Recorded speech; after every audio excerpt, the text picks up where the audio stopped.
What's up, folks? Welcome back to another episode of Woods and Waters of Kentucky. We're out here at it again, doing the cold winter gun reviews. Of course, it ain't as cold as it was when we put this last video out. It's warmed up a little bit, but it's going to be short-lived, I'm afraid. It's supposed to get cold again real soon.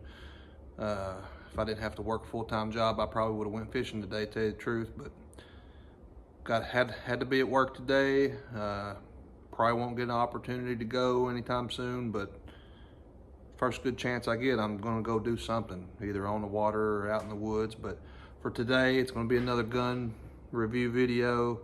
And today, the selection we've made is the Winchester Model 12.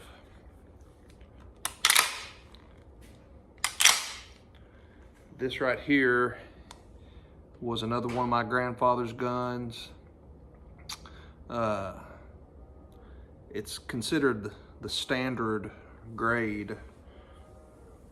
There's a lot of different grades. And if you ever get into collecting guns, I would highly recommend getting a book, something like this. It pretty much breaks down every grade, whether it's a shotgun or a rifle, for that particular model, because each model has a different grade. You've got field grade, standard grade. There's a lot of, you got the more extravagant ones and the more, plain Jane ones, but for the Winchester Model 12, to be exact, there are several grades.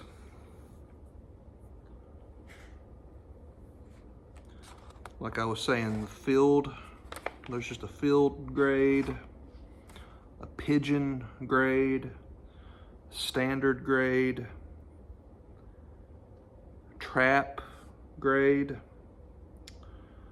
There's one called the 12-4 engraving. But there's also one that's not even in this book. And I don't understand why it's not in the book. I think it's because something to do with the rarity of it, but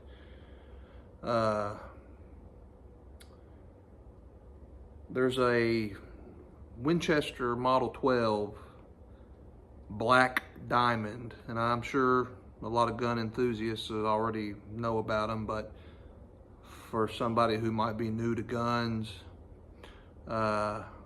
there was a Black Diamond grade, or the diamond grade, but a lot of people just call them a Black Diamond. And there was different grades within the Model 12 Black Diamond. But for some reason, it's not in this book. I don't really know why. You would think it would be, but I'm going to show you what one looks like right now. This is the Black Diamond grade. And the reason why they call it a Black Diamond is because of this right here. See where my finger is right here? That little black diamond right there. There's one on both sides of the grip. And there's also one, I guess you could say that's one on the forearm on both sides as well. Just a beautiful gun, it's more rare than people give it credit for. They don't come along very often. And if the story serves me correctly, I think my grandfather told me he drove to Washington, D.C. to buy this. He could have been pulling my leg, blowing smoke, but I'm almost positive he told me he drove to Washington to buy this gun. It may not have been Washington, D.C. It could have been somewhere in that vicinity, but I thought he told me it was Washington, D.C., but pretty sure he traveled a pretty good distance to buy it. And of course, he traded a lot, at the local flea markets and stuff, so he could have just got lucky and stumbled across it. But I remember he told me he went to Washington, D.C. to buy this. And this was the first gun he ever gave me. I don't even know if I was a teenager. I was probably about maybe 10 or 11 or 12, somewhere in that neighborhood. First gun he ever gave me. This one does not have a price tag. It's never going to leave my bloodline if I can help it. It'll be passed down from probably generation to generation, hopefully. But they're both full choke. Both guns, both of these Model 12s are full choke. The forearms are obviously different. That's got what they call the corn cob forearm. Nevertheless, they're both a beautiful collector's piece. Like I was saying, this is the standard grade. The field grade, I was looking in this book. According to the book, the field grade looks identical to this, only it's got a ventilated rib barrel. This one's got the plain barrel, so this makes it the standard grade, but still, this is a highly sought after gun. You know, people pay good money for these. They're not cheap, just for the standard grade. They're both full choke. Something not a lot of people know about with these older shotguns, because they only shoot typically the older ones only shoot the 2 3/4 inch shells, but something that my grandfather did a lot through the course of his life, and as I was growing up younger, you know, we went to these things called turkey shoots. And sorry for the background noise, that's my refrigerator, the compressor kicking on or off or whatever it's doing. That's why it's out in the garage and not in the house. But anyway, I used to go with my grandfather quite a bit, and I went with my dad once, and it was just a local social gathering of people who knew each other pretty well, you know, locals within the community, and they would have what's called turkey shoots, and everybody would go, and there was a rule to these turkey shoots, depending on what the rules for the particular match was, but typically everyone I'd ever been to required you to use a 12 gauge shotgun and it couldn't be no tighter than full choke. You weren't allowed to use screw-in turkey chokes.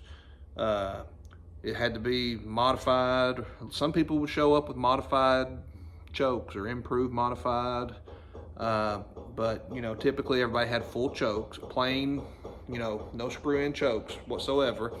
And when you had to pay for each round or each shot. You was basically buying your shell from the people who hosted the shoot. It might be $2 a shot or $3 a shot, but you go and you pay your money. They give you a shell. That way everybody shoots the same shell, and you're shooting at a paper plate at 50 yards. And after each person shoots, they gather all the plates up. Everybody goes once at a time. You know, you put a plate up, somebody shoots, take it down, put a plate up, so on and so forth. So each round, if there's a big crowd, it takes a little while. You know, everybody's just kind of hanging out, chilling, having a good time, socializing. And then when it's your turn to go up and shoot, you got the center stage. You get up there, you take rest off of a bench or whatever they're using, and you take your time and you make your shot. And there's somebody there working the chute to collect the plates. And after everybody's had their turn, they look at all the plates and they count how many shot pellets is in the plate, and they write that number down. And whoever gets the most shot pellets in the plate wins that match. And for each match, you might win a turkey or a ham, or sometimes they shoot for liquor. Sometimes it might be a fifth or a whatever of bourbon or whiskey or something, or it could be a money shoot. You know, everybody, the amount of money everybody paid in to shoot that particular round, that's the pot, and whoever wins that match gets the money in the pot. Really cool thing. You don't see them anymore. It's kind of, I mean, I'm sure in eastern Kentucky, some of the smaller towns or counties, you know, in eastern Kentucky, the further east you go, the more common it would be, but I don't think it's that common around here anymore. It's just something that's kind of died out. But anyway, that's the backstory to this gun here. I use this gun a lot. The first time I ever shot at a turkey shoot, this was the one this was one my grandfather always used, and he won a lot of money, turkeys, hams, booze. He won a lot with this particular gun. This gun actually had a reputation with, a lot of people back home where I'm from at these turkey shoots, and honestly, not a lot of people could beat my grandfather when he used this gun. It had a reputation, and he wouldn't even get it out and use it unless he was losing. He would typically go with something different, and when I say something different, it might be the standard grade Model 12. Of course, he had some other ones throughout the years, and I've managed to inherit some more of them, which we'll do some gun reviews on them. But he might not start out with his favorite one or the one he's had the most luck with. He may use some different, something different just to keep things competitive or whatever. But this gun had a reputation. It had a reputation of winning a lot. And one thing at these turkey shoots, you got to watch out for people, because everybody would come up and ask you, hey, can I shoot your gun this time? You care if I shoot your gun? Which is not a big deal. But the problem is that you run into, the more you shoot the same gun, the hotter that barrel gets. And when the barrel heats up, obviously it expands, and then your pattern, your group, it's not as tight. So if you just let everybody and your brothers shoot your gun, you may not win that match. It's better to do a code shot, that way that barrel's cool and everything's tight, and it's just one of those things. You can let somebody shoot it occasionally, as long as they're careful and respectful with your weapon, but you don't want to just let one person after another shoot your gun.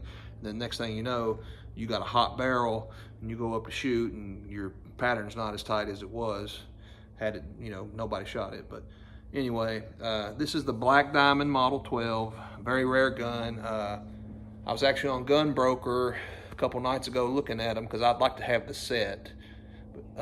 This is the 12 gauge. The 20 gauge and the 16 gauge is not quite as common. I mean, the 12 gauge isn't common at all in the Black Diamond grade or the Diamond grade. But for some reason, the 16 gauges and the 20s are not as common, and I think the 410s are really hard to find. But anybody in the comments, please, any information you got in regards to that would be awesome. Like I say, I was on Gun Broker and I was looking at a 20 gauge, and who knows, maybe I actually emailed the guy about it, because on Gun Broker you're not supposed to use a credit card. You're only allowed to use a certified check, personal check, money order. Anyway, I emailed the guy and I was like, what's the possibilities of buying it with credit card? And he told me to get back to him, which I haven't. But it's very tempting, because I don't know how often they come along on Gun Broker, but the 20 gauge was on there. Of course, it was the field grade, I believe, because it had the ventilated rib on the barrel. And I was really interested in it, very interested, and who knows the starting bid was $2,800 with no reserve, and the buy it now price was $3,000 for a 20 gauge field grade. So chances of somebody buying it are probably not as good as a cheaper gun, but I got his information. I'm gonna hold on to his information. Who knows? You just don't never know. But here they are, two amazing guns. Like I say, this one was highly prized by my grandfather.